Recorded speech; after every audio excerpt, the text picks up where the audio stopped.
Week 2 of the 2016 Australian Open, and the excitement goes up a notch. The tournament has become one of the biggest sporting events in Australia and provides a fan experience that's hard to match.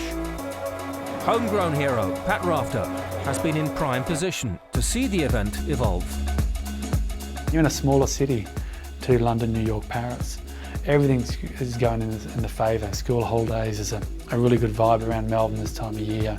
They're putting on concerts, there's drinking, there's all sorts of fun things that the Aussies love to do, all around this venue. And they're trying to make it very fan-friendly. The players, how much they enjoy it. Now, they enjoyed it back when I was playing, but now it's gone to a whole new level. Having started the year in form, Milos Raonic underlined his steady improvement in Melbourne. The Canadian shocked Stan Wawrinka en route to the semi-finals. I love the way he's coming to the net and attacking. I think the new style of tennis needs to be that way. Everybody's, plays the ball flat and hard, and it's difficult to kind of improve on beating a Djokovic, but to change the game up and do something different like that gives you an opportunity and an edge on the other guys. I think it's about really making sure that even those weeks of those tournaments, like I am here, improving each day, that I can continue improving. I think I've taken a lot of big steps forward since I've been healthy and able to make the most of hard work and the grit and effort I put in on court. And I think that's pretty much it, is constant progress. One man always in the Australian spotlight is world number 1 Novak Djokovic. The Serb's imperious form at the tournament was again making him the man to beat.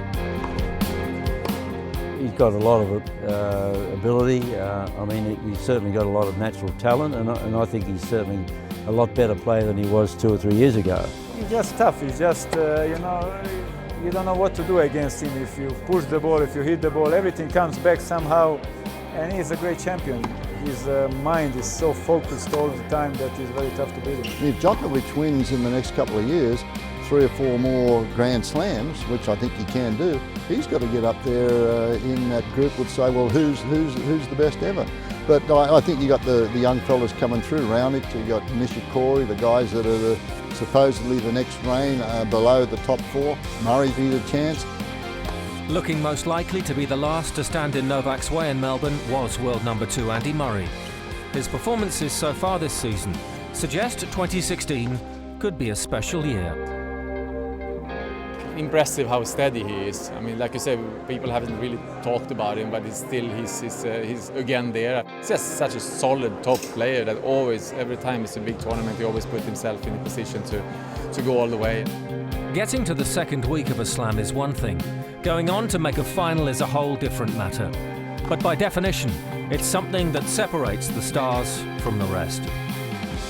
You want to try to get to the latter stages to give yourself opportunities. Obviously, want to win, these events. That's why I'm still playing. And after a tough year in 2014, I think I'm now sort of established it again at the top of the game and giving myself chances. And at the end of the day, you are battling yourself the most, I think. There are so many players out there that are hitting the ball well, and whether or not you're able to cope with the pressure in these particular moments of getting out, fighting against some of the best players in the world for the major trophy, of course, there's a lot at stake. Emotions are going up and down, and it's important to keep it together.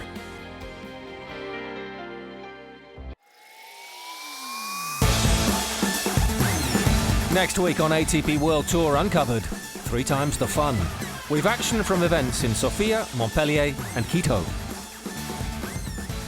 And the Frenchman with a flourish. We speak to a man everyone likes to watch, Richard Gasquet. Don't forget to log on to atpworldtour.com for your 24/7 breaking news and talk with us on Facebook and Twitter in English and Spanish. See you next week.